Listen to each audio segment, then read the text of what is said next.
Welcome to Digit's January tablet test.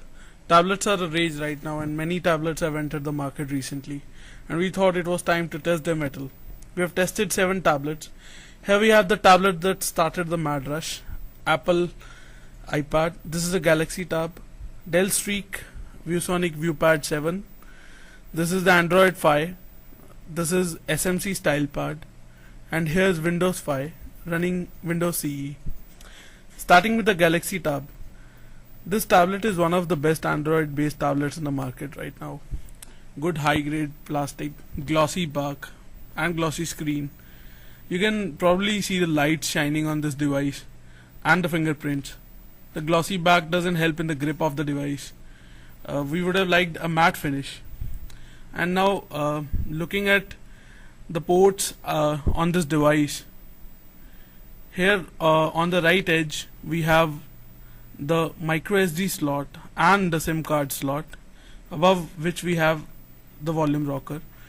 They seem to be hot swappable, but the SIM card is not actually hot swappable because the moment you replace it, the device restarts. Now taking a look at the UI of the device, we can see this Android Galaxy Tab runs Android's version 2.2 Froyo. These are the home screens. You can relate it to the desktop on your computer. You can put shortcuts here or widgets that carry information. Android has some very enviable features. One of them is Android Market that has thousands of apps to cater to your every need. Another, as we see here, is the notification bar. Any notification, whether it's a message or an error, is grouped here. No distractions. Samsung, as you can see, has added a few very useful buttons in this notification bar. You can toggle your Wi-Fi, GPS, Bluetooth. Also, there's this very useful feature of orientation lock. Suppose you are reading a book in your bed at night. This makes sure that the screen doesn't rotate while you do so. Now, in the tablets, one of the major uses, as we can see, one of the major features is multi-touch. To test the number of fingers that it can detect, we use this little software. As you can see, as I put my fingers on the screen, these orbs light up. Right now I have about 5 fingers on my screen. The moment I put my 6th finger, it does not recognize the touch. The recognized touches are 5. Also in tablets, one of the most used features, or the feature that people look for these days, is ebook reading. Now we'll take a look at the ebook reader of Samsung Galaxy Tab. It's known as ebook. It's got a pretty looking interface. As you can see, this bookshelf is very similar to iPad. The book is loading. The loading times in this device are fine. As you can see, the transition and the graphics are very nice. The text also is very legible. Probably you can see the light shining down on the screen. This is where the glossy coating of the screen really lets it down. Now we'll take a look at some of the other features of this tablet. This is the bundle office suite. Through this we can also have a look at maybe how the on-screen keyboard performs, because keyboard is a very important part of a tablet. If you want to type on the go, you must make sure it's comfortable. Android stock and keyboard is not the best out there, because as you can see, there are some very obvious features missing. Suppose I want to type a comma here, and as soon as I type it, I'd want my keyboard to go back to alphabets, as I wouldn't be typing 2 commas, no ways. This happens with the keyboard in iPad. As you can see, it's got a better keyboard, the iPad. We'll get to that later. Also, now we'll have a look at one of the new features in Android 2.2. That is another input method that is called swipe. Now this was actually an applet that was launched earlier, and you can see as I'm typing it, this is now bundled in Android.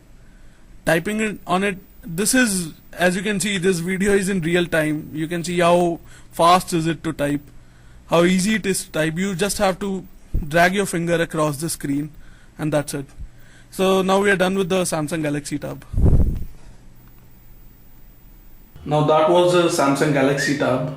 We have changed the setting for the 6 of these. This here is the Dell Streak. You might feel, what the f is it doing in a tablet test? See, it's a little too big to be a smartphone, and it's a little too small to be a tablet. But the company advertises this as a hybrid, so we have put it in our test. It's a good looking device. The screen seems to be monolithic when switched off. The build is very good. As you can see, the back is metallic and it has a matte black finish, a rubbery feel to it. All's perfect.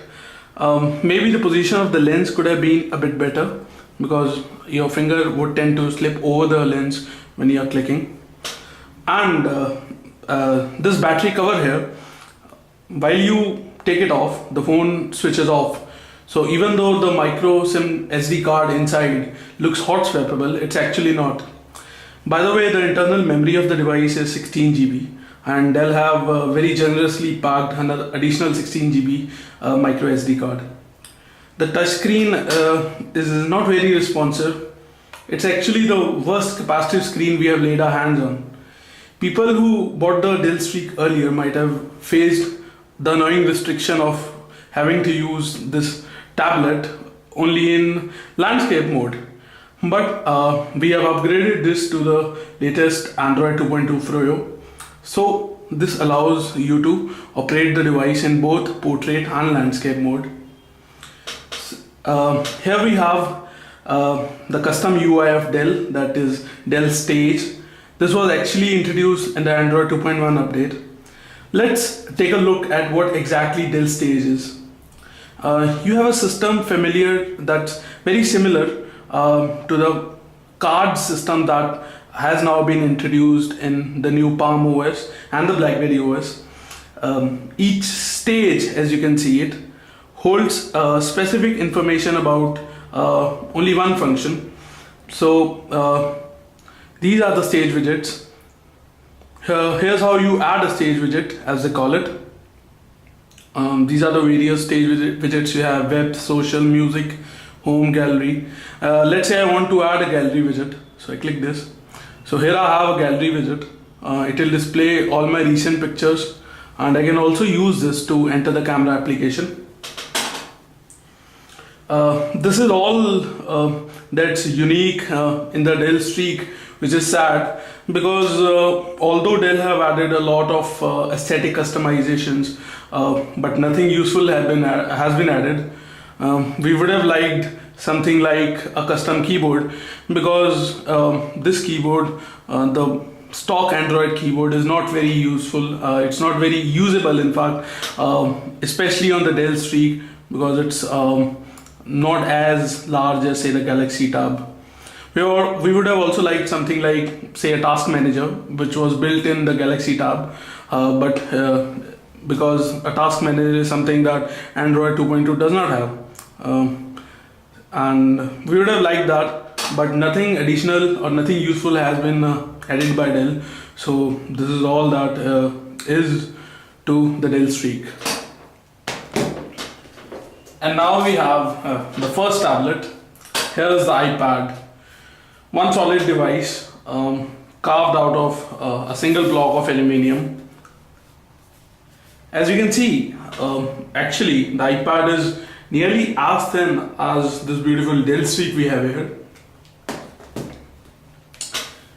and being made of aluminium and having a screen of 9.7 inches, this is very heavy. So get your joints insured before you get addicted to reading ebooks on its beautiful screen. The apps drive the iPad really, and as you can see, we have this one full to the hilt. We could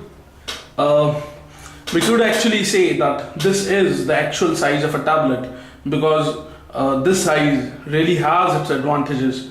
For example, say the typing. We struggle with the keyboards, say on many of our devices, but with iPad, let's say we have this notes application.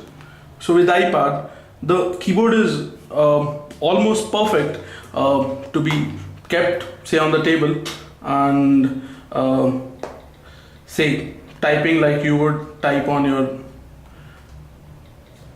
say, is testing tablets. So yes, we are testing tablets. So this size has its advantages. We can only comment a lot about the size and the weight of this device, because as you can see, these tablets here, they are changing the trend. About rest of the things, iPad, you'll possibly find countless more videos out there. It's an old player in the field now. Still, it is one of the best out there. And new to the field is Viewsonic's ViewPad 7. As you can see, this device is solidly built. It's a little heavy and maybe a little too thick for our liking. Moreover, from the front it looks a bit like an iPad knockoff, mainly because of this aluminium bezel. But at the back, it's got a glossy black finish, which is not very good for handling. Moreover, this has a camera and a front camera too, that the iPad does not have. Incidentally, this device was launched recently, and we were the first ones to get our excited paws on it. This tablet being from Viewsonic, we had very large expectations from the screen, at least, Viewsonic being a display company. But no, the screen is not very good. The touch is bad. This is possibly because both the Viewsonic ViewPad and the Dell Streak here recognize only up to 2 touches. For the record, Samsung Galaxy actually recognizes up to 5 touches, and the iPad here recognizes 11 touches. Now, I don't even have that many fingers, so I had to involve some colleagues. Besides this, the device also has one more flaw. It has only 512 MB of internal memory, and Viewsonic were not generous enough to even pack a micro SD card. So this puts us in a fix. For 34,000, would you really want to go for this device?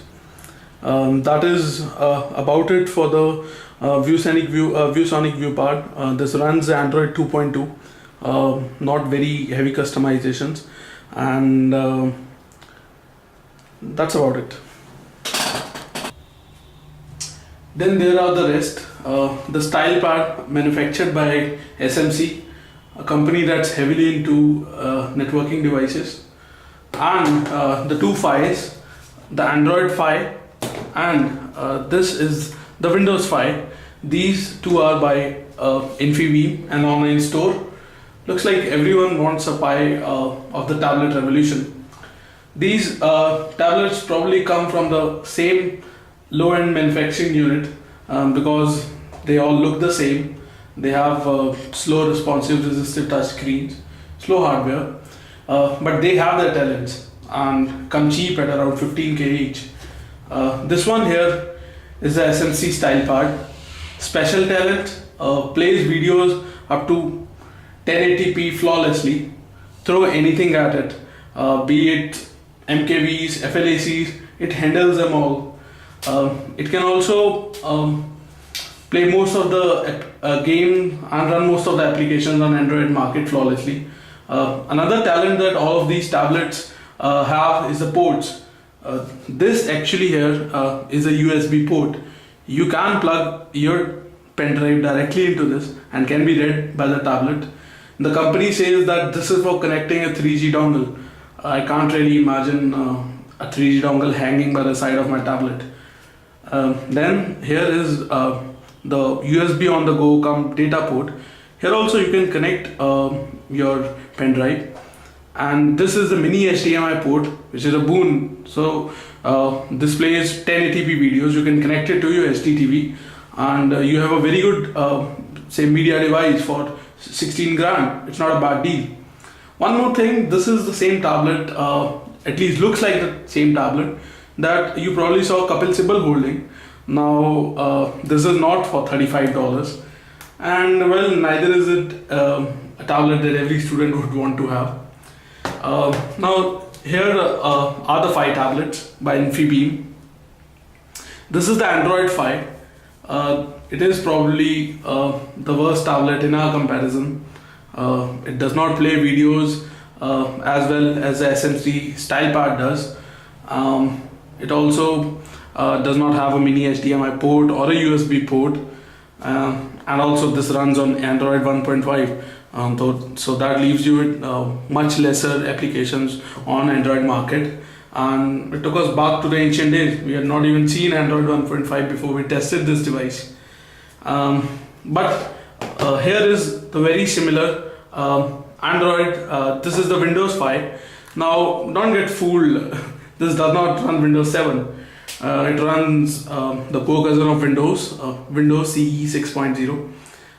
The OS as it is pretty much useless. Although there are applications out there for this OS, we tried running them, some like Yahoo Messenger and even VLC Player, but we couldn't really get them to work. We encountered some errors. But this again is a master of two trades. The video playback is nearly as good as the SMC Style Pad, and one of the best things about this tablet is its office suite, which is a near replica of what we have on our PCs, or maybe what we had on our PCs say about 5 years back with Office 2000. It's very similar. We don't have such a feature-rich software in any of our tablets, including the expensive ones, iPad and the Android tablets. So here are the tablets. To conclude, we'd like to say that for those who believe who want the screen size at one extreme end and who don't mind the weight of iPad, it's a very good option. And those who want something that's smaller, more beautiful, Streak is a very good option. On the whole, the best tablet has been the Samsung Galaxy Tab, which we had to leave before we could shoot this part of the video. If your budget is limited, the tablet with the best value is no doubt the SMC Style Pad. But if you think that you'll work more than you'll play, the Windows Phi is your best bet at a good price because of its document editing capabilities. Signing off for now. Hope you enjoyed this video review.